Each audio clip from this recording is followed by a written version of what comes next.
Hello friends, मेरा नाम अश्विनी कुमार गुप्ता है। मेरे इस चैनल में आप सभी का स्वागत है। पाइथन के इस बिगिनर ट्यूटोरियल में आज हम लोग आईडी फंक्शन के बारे में पढ़ेंगे और डेटा टाइप को दोबारा हम रिविजिट करेंगे और कुछ और स्पेशल चीज़ें इसमें देखेंगे। तो चलिए स्टार्ट करते हैं। और स्टार्ट करने के लिए मैंने आइडियली को ओपन कर लिया है और इस आइडियली में मैं सबसे पहले आपको आईडी फंक्शन के बारे में बताता हूँ। तो ये आईडी फंक्शन क्या होता है, तो अगर आप C++ पढ़े हो तो वहाँ एक कॉन्सेप्ट होता था पॉइंटर का। पॉइंटर का मतलब होता है कि वो वेरिएबल मेमोरी में किस लोकेशन पे स्टोर होता है। चलिए इसको थोड़ा सा इजी वे में समझते हैं। तो सबसे पहले मैं एक वेरिएबल डिक्लेयर करता हूँ। मान लीजिए मैंने x = 7 डिक्लेयर कर लिया। अगर मैं ये देखना चाहता हूँ कि x मेमोरी में किस लोकेशन पे स्टोर हुआ है, तो पाइथन में हमारे पास एक फंक्शन होता है id, और इस फंक्शन के अंदर मैं अगर वेरिएबल की वेरिएबल का नेम पास कर देता हूँ तो ये हमको एक एड्रेस रिप्रेजेंट करता है। देखिए ये एक वैल्यू है जो हमारी मेमोरी में एक हमको रेफरेंस देता है या एड्रेस देता है, ऐसे आप कह सकते हो। ठीक है, अब क्वेश्चन है कि मैं दो और वेरिएबल डिक्लेयर कर देता हूँ। मान लीजिए मैं p, q = 50, 90 कर देता हूँ। ठीक है, अब मैं देखना चाहता हूँ कि id ऑफ p की वैल्यू क्या होगी और id ऑफ q की वैल्यू क्या होगी। तो जाहिर सी बात है p q दोनों की वैल्यू मुझे अलग अलग मिलनी चाहिए और मिल भी रही है। ठीक है, अगला क्वेश्चन है कि मैं एक और वेरिएबल डिक्लेयर करता हूँ। ठीक है, मैं मान लीजिए डिक्लेयर करता हूँ y, और इसमें मैं वही वैल्यू डालता हूँ जो मैंने x की वैल्यू डाली है। मैं देखना चाहता हूँ क्या y का एड्रेस क्या होगा। यहाँ पे कुछ आपको कुछ अलग मिलने वाला है, वो देखिए क्या। आप एक चीज़ ध्यान दीजिएगा, मैंने x और y दोनों की वैल्यू सेम रखी है, तो जो मुझे एड्रेस मिला है ये और ये दोनों सेम मिला है। इसका मतलब पाइथन मोर मेमोरी एफिशिएंट है। कहने का मतलब यह है कि पाइथन में अगर आप वेरिएबल डिक्लेयर करते हो अलग अलग और वो दोनों अगर सेम वैल्यू को पॉइंट करते हैं, तो पाइथन उसके लिए अलग मेमोरी एलोकेट नहीं करता है, वो उसी को रेफरेंस करता रहता है। अगर मैं y में फिर 90 डाल देता हूँ मान लीजिए, ठीक है, या समथिंग कुछ और डाल देता हूँ, और अब मैं id ऑफ y देखूँ तो ये वैल्यू बदल चुकी होगी। देखिए अभी वैल्यू बदल चुकी है क्योंकि y में अब 7 नहीं 80 पड़ा हुआ है। ठीक है, इस तरीके से आप कोई अगर नेम भी डिक्लेयर करते हो, मान लो नेम = और राम डालते हो। ठीक है, अगर आप इसका भी आईडी देखोगे तो इसकी भी आपको एक आईडी मिलेगी, यानी एक एड्रेस मिलेगा। इस तरीके से आप आईडी फंक्शन का यूज करके किसी भी वेरिएबल का एड्रेस देख सकते हो। ठीक है, अगर मान लो आप कोई एक वेरिएबल ले लो, जैसे x, मान लो सपोज पाई की वैल्यू है, पाई की वैल्यू भी आप लिख के ले लो 3.14 होती है। अगर आप इसका भी एड्रेस देखना चाहते हो तो id ऑफ पाई डालोगे तो क्या मिलेगा आपको, एक अलग एड्रेस मिलेगा। तो मेरे कहने का मतलब आईडी फंक्शन से हम किसी भी वेरिएबल का जो मेमोरी लोकेशन होता है वो हम गेट कर सकते हैं। चलिए अब अगला हम इसमें देखते हैं कि डेटा टाइप क्या होता है। देखिए डेटा टाइप एक बहुत इंपॉर्टेंट कॉन्सेप्ट होता है, इससे पहले हम लोगों ने डेटा टाइप पढ़ा है।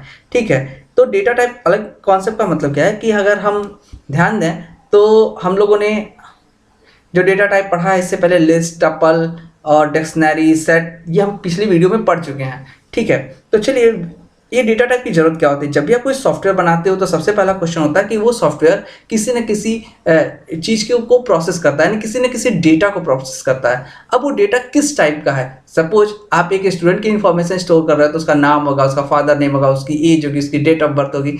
तो ये जो मैंने name, age, date of birth बताया, ये सारे के सारे अलग अलग टाइप के डेटा होंगे। ठीक है, तो ये डेटा किस टाइप के होंगे ये इंपॉर्टेंट फंक्शन है। अगर आप इसमें से सपोज आप एज इंटीजर होना चाहिए और एज को आपने मान लीजिए फ्लोट ले लिया, तो ये आप देखा जाए तो एक गलत डेटा पे आप प्रोसेसिंग स्टार्ट कर दिए हो, क्योंकि एज कभी भी फ्लोटिंग पॉइंट नंबर नहीं होता है, यानी एज में कभी पॉइंट नहीं आता है। तो जब भी आप कुछ प्रोसेस करने जाते हो तो वहाँ एक डेटा मिलता है और उस डेटा पे आपको जो प्रोसेस करना है उससे पहले आपको उसका डेटा टाइप मालूम होना बहुत ज़रूरी है।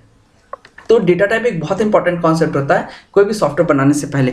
तो चलिए हम इसको देखते हैं। यहाँ सबसे पहले पाइथन में एक डेटा टाइप मैंने लिख के रखा है नन। ये नन का मतलब क्या होता है, सपोज मैंने एक वेरिएबल डिक्लेयर किया, ठीक है, और मैं इसमें कोई वैल्यू नहीं डालना चाहता हूँ। सपोज मैं x में 5 डाला c में, तो इसका मतलब है कि x की वैल्यू कैसी है, तो आपको पता है ये इंटीजर होगा। अगर ये मैं देखना भी चाहता हूँ तो मैं कैसे देखूंगा, तो इसके लिए मेरे पास एक फंक्शन होता है टाइप, और इसके अंदर मैं c पास कर दूं। ठीक है, तो ये बताएगा कि यहाँ ये इंटीजर टाइप क्लास को प्रेजेंट करता है। लेकिन अब क्वेश्चन है, मैं एक वेरिएबल डिक्लेयर करता हूँ और मैं उसमें कोई वैल्यू नहीं डालना चाहता हूँ, तो ये क्या मैं कैसे कर सकता हूँ? तो मैं सी लिखता हूँ, मान लीजिए मैं डी लिखा और इसमें मैं डाल देता हूँ नन। ठीक है, नन का मतलब है कि इसमें इस डेटा टाइप, ये ना डेटा टाइप इंटीजर टाइप है, ना फ्लोट है, ना कैरेक्टर है, मतलब किसी भी टाइप का नहीं है। अगर मैं इसका टाइप देखना चाहता हूँ तो देखिए मैं क्या मिलेगा, मुझे टाइप और डी, तो मुझे नन टाइप का डेटा मिलेगा। यानी कभी भी हमको अगर वेरिएबल डिक्लेयर करना है और हम उसका डेटा टाइप नहीं डिक्लेयर करना चाहते हैं तो उस केस में हम उसको नन डिक्लेयर कर देंगे। अब हमारे पास आता है न्यूमेरिक। न्यूमेरिक का मतलब कि इंटीजर होगा या फ्लोट होगा या कॉम्प्लेक्स होगा या बूल होगा। इंटीजर का मतलब मैंने मान लीजिए अभी ऊपर मैंने जैसे लिखा था c इज इक्वल टू 5, तो एक इंटीजर टाइप डेटा होगा। मान लीजिए मैंने लिखा x इज इक्वल टू 5.6। अब ये कैसा डेटा होगा, तो मैं इसका टाइप देख लेता हूँ और ये टाइप बताएगा x का मुझे फ्लोट। ठीक है, तो यहाँ एक फ्लोट टाइप डेटा होगा। ठीक है, अब अगला क्वेश्चन है कि मेरे पास एक, मान लीजिए मैंने ये रखा एक ये फ्लोट टाइप डेटा था और वो सी इंटीजर टाइप डेटा था। मैं एक डेटा टाइप से दूसरे डेटा टाइप में कन्वर्जन भी चाहता हूँ। कन्वर्जन होने का मतलब मैं चाहता हूँ कि x की वैल्यू, मान लीजिए मैं एक वेरिएबल लेता हूँ f और उसमें मैं x की वैल्यू स्टोर करना चाहता हूँ। लेकिन अगर मैं x की वैल्यू स्टोर करूँगा तो जाहिर सी बात x फ्लोट है तो f भी फ्लोट हो जाएगा। लेकिन मैं चाहता हूँ कि f इंटीजर रहे, तो उस केस में मुझे एक फंक्शन यूज़ करना होगा इंट, और इसमें मैं डाल दूंगा x। इसका मतलब है कि ये हमारी वैल्यू यहाँ पे टाइप कास्ट हो रही है, यानी x की इंटीजर टाइप वैल्यू f में स्टोर होगी। अच्छा, मैं पहले f की वैल्यू देखूं तो देखिए मुझे 5 मिल रहा है जो कि 5.6 था। अच्छा, मैं अगर टाइप देखूं इसका f का, तो मुझे क्या मिलेगा, मुझे मिलेगा ये इंटीजर है। इसी तरीके से मेरा मान लीजिए c की वैल्यू इंटीजर थी और मैं इसको फ्लोट में कन्वर्ट करना चाहता हूँ, तो मान लीजिए मैंने इसको g इज इक्वल टू एक वेरिएबल ले लिया और उसमें मैं लिख देता हूँ फ्लोट और यहाँ पे मैं c। तो इस हिसाब से अब मुझे g की वैल्यू जो मिलेगी वो मुझे मिलेगी 5.0, जो कि मैंने वहाँ 5 डिक्लेयर कर दिया था। और टाइप ऑफ g देखूंगा तो मुझे क्या मिलेगा, फ्लोट मिलेगा। ठीक है, अब अगला कॉन्सेप्ट एक होता है कि मान लीजिए मेरे पास जो डेटा टाइप है उसमें एक data type important data type होता है कॉम्प्लेक्स, जो कि C++ में नहीं होता है, जावा में भी नहीं होता है। तो उसके लिए हम लोग कॉम्प्लेक्स क्या होता है, जैसे हम मैथमेटिक्स में यूज़ करते हैं a+ij फॉर्म का, जो a+ij रियल और इमेजिनरी पार्ट जो होते हैं, तो मतलब 5+i ऐसे मान लीजिए 5+2i ऐसे एक नंबर होता है, एक कॉम्प्लेक्स नंबर कहलाता है। ऐसा ही नंबर मैं यहाँ डिक्लेयर करना चाहता हूँ, तो मैं क्या करूँगा, मेरे पास एक फंक्शन है, ठीक है, COMP इज इक्वल टू, और पहले मैं वैल्यू डिक्लेयर करता हूँ, तो 5+6 और मान लीजिए i डिक्लेयर करता हूँ। लेकिन यहाँ एक रूल है कि मैं i डिक्लेयर नहीं कर सकता हूँ, क्योंकि यहाँ जो मुझे i की जगह हमेशा j लिखना, मैथमेटिक्स में आप i लिखते थे, तो मैं इसीलिए मैं बता रहा था कॉम, यहाँ पे मुझे j लिखना होता है, ये याद रखिएगा आप। ठीक है, अब मुझे टाइप देखूं तो मुझे क्या मिलेगा, इसका कॉम्प का, तो मुझे मिलेगा कॉम्प्लेक्स। ठीक है, अब अगला क्वेश्चन है कि क्या मेरे पास दो अलग अलग मेरे पास c था और मान लीजिए मेरे पास x है, c है और g, एक मैं और ले, देखिए मैं एक काम करता हूँ, h ले लेता हूँ और i ले लेता हूँ और इसमें 50,60 डिक्लेयर करता हूँ। आपको पता होगा कि h और i की वैल्यू क्या होगी, 50 और 60 होगी।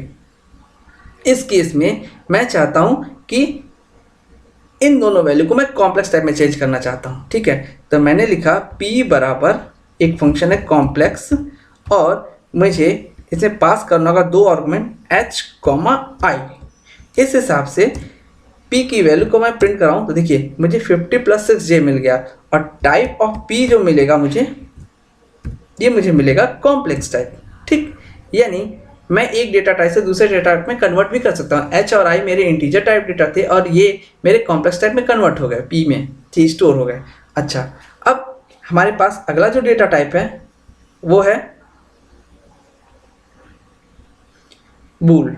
ठीक है, हमने बूल के बारे में, बूल का मतलब होता है, सपोज मान लीजिए मैंने कोई एक वेरिएबल डिक्लेयर किया और वो ट्रू या फॉल्स को रिप्रेजेंट करता है। ठीक है, मान लीजिए मैंने b लिखा और b इज इक्वल टू मैंने लिखा ट्रू। तो अगर मैं टाइप देखूं तो बी का मुझे मिलेगा बूल। अच्छा, मुझे सी और एन इज इक्वल टू, मान लीजिए मैंने लिखा फॉल्स। याद रखना है आपको कि ट्रू या फॉल्स या नन जो भी लिखना है उसका पहला अक्षर कैपिटल लेटर से होगा। ये कई बार बच्चे मिस्टेक कर देते हैं, तो इसको ध्यान रखना है। ठीक है, चलिए, और मैं टाइप ऑफ एन लिख का तो मुझे मिलेगा क्या, बूल टाइप। अच्छा, अगर आप सपोज एक, अगर आपको मान लीजिए एक लिस्ट डेटा टाइप जो कि आप पहले पढ़ चुके हो उसको भी यूज़ करते हैं। एक्चुअली बूल का यूज़ हम लोग जब इफ एल्स प्रोग्रामिंग बनाएंगे तो वहाँ यूज़ करेंगे। फिलहाल मैं बस इतना बता रहा था कि एक डेटा टाइप होता है जिसमें आप ट्रू या फॉल्स वैल्यू स्टोर कर सकते हो। आगे जब प्रोग्रामिंग करेंगे तो उसको और डिटेल्स में हमें समझ में आ जाएगा। चलो एक लिस्ट बनाते हैं। तो लिस्ट के लिए आपने लिस्ट इससे पहले बना चुके हैं और लिस्ट के लिए आपको पता हो, आप स्क्वायर ब्रैकेट में लिखते हो। ठीक है, 4,5,6 जो भी चाहो लिख सकते हो। ठीक है, इसमें multi collection disassemble data type भी होता है। ठीक है, तो आप लिख सकते हो इसके अंदर। ठीक, और आओ और एल को प्रिंट कराओगे तो एल प्रिंट हो जाएगा, और टाइप ऑफ एल देखोगे आप तो ये क्या होगा, हमारे पास लिस्ट मिलेगी। इसी तरीके से टपल होता है, तो टपल के लिए हम लोग जो डेटा टाइप बनाते हैं वो हम स्मॉल ब्रैकेट के अंदर लिखते हैं, और ये भी कलेक्शन डिसेंबल डेटा टाइप होता है। चलिए 5,6,7 लिख देते हैं, और ये इम्यूटेबल होता है, आपको पता होगा, ये मैंने पढ़ा दिया है पहले। और टी को प्रिंट कराइए और टाइप ऑफ टी देखिए तो मुझे मिलेगा टपल। ठीक है, अब अगला है मेरे पास सेट। सेट भी हम लोगों ने पढ़ चुका, ये अनऑर्डर्ड कलेक्शन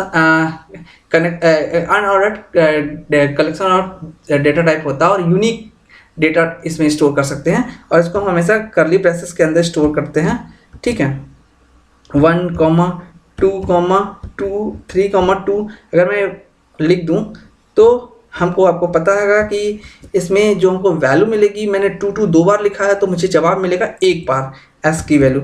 ठीक है, देखिए रिपीटेड वैल्यू को नहीं स्टोर करता है, यानी ये हमेशा यूनिक एलिमेंट्स को कंटेन करता है। ये हम देख चुके हैं, फिर भी यहाँ पे हम लोग रिविजिट कर रहे हैं तो हम सारी चीज़ों को दोबारा देखेंगे एक बार। ठीक, अब अगला क्वेश्चन है कि मेरे पास एक लिस्ट है, एक टपल है, ठीक है, और एक सेट है, और एक स्ट्रिंग। स्ट्रिंग क्या है, स्ट्रिंग जैसे मान लीजिए हमने लिखा डी इज इक्वल टू और राम। ठीक है, तो ये एक स्ट्रिंग होगा। ठीक है, और मैं अगर टाइप ऑफ डी देखूं तो मुझे मिलेगा str। ठीक है, अब अगला क्वेश्चन है कि बाकी के लैंग्वेज में जावा और सी में आपको कैट डेटा टाइप मिलता था, लेकिन डी में अगर आप D1 मान लीजिए, वेरिएबल ले लिया, उसमें आपने सिंगल कैरेक्टर ही डाला। ठीक है, तो इस केस में यहाँ पे वही कैरेक्टर जो होता है वो स्ट्रिंग कहलाता है। तो यहाँ कोई कैरेट नाम का डेटा टाइप नहीं होता, ये ध्यान रखना आपको। D1 को मुझे चेक करना, तो इसका भी मुझे जो डेटा टाइप मिलेगा वो str ही मिलेगा। ठीक, अब हमारे सामने एक और चीज़ आती है, रेंज। ये एक अलग टाइप का डेटा टाइप होता है जो हम लोगों ने पहले कभी नहीं हम लोग देखे होंगे। ये हम लोग पाइथन में ही देखने को मिलता है हमको। तो रेंज क्या होता है, रेंज जैसे मान लीजिए आप फॉर लूप पढ़ रहे हो अगर, तो फॉर लूप में आप एक 1 से लेकर 10 तक की वैल्यू चाहते हो, तो वैसे ही हमारे पास एक रेंज नाम का फंक्शन होता है, और डेटा टाइप भी कह सकते हो। तो मान लीजिए आपने लिखा 10, इसका मतलब है कि हमेशा 0 से स्टार्ट करेगा और 10 तक की आपको वैल्यू देगा। लेकिन ये ऐसे ना समझ में आएगा, मैं एक लिस्ट बना सकता हूँ इस, और लिस्ट फंक्शन के अंदर इस रेंज को पास कर देता हूँ। ठीक है, रेंज 10 को पास कर देता हूँ। अब ये क्या होगा कि हमें एक लिस्ट मिल जाएगी इसकी। ठीक है, देखिए मुझे 0 से लेकर 9 तक, चूँकि 10 लिखते हैं तो ये हमेशा 0 से स्टार्ट करेगा और एक कम तक चलता है। तो एक रेंज डेटा टाइप होता है। ठीक, डिक्शनरी क्या होती है, डिक्शनरी आपको पता है कि सपोज डिक बनाता हूँ और ये की वैल्यू पेयर के फॉर्म में डेटा स्टोर होता है। मैंने इसमें लिखा राम और इनका मार्क्स लिख देता हूँ 55, फिर रोहन, इनका मार्क्स लिख देता हूँ, कोलन लगा के वैल्यू लिखनी होती है। ये की वैल्यू पेयर के फॉर्म में डेटा होता है और ये डिक्शनरी कहलाता है। आप इसको प्रिंट करा लीजिए और टाइप ऑफ डिक लिखेंगे आपको, तो डिक्शनरी की इंफॉर्मेशन आपको मिलेगी, मतलब ये डिक टाइप डेटा टाइप। इस वीडियो में हम लोगों ने आईडी फंक्शन के बारे में देखा और डेटा टाइप को रिविजिट किया। ठीक है, नेक्स्ट वीडियो में हम लोग आगे ऑपरेटर के बारे में पढ़ेंगे। तो अगर आपको मेरा वीडियो अच्छा लगा हो तो आप इसको लाइक करिए, अपने फ्रेंड्स के साथ शेयर करिए और मेरे चैनल को सब्सक्राइब कर लीजिए। Thank you for watching this video. Thanks again.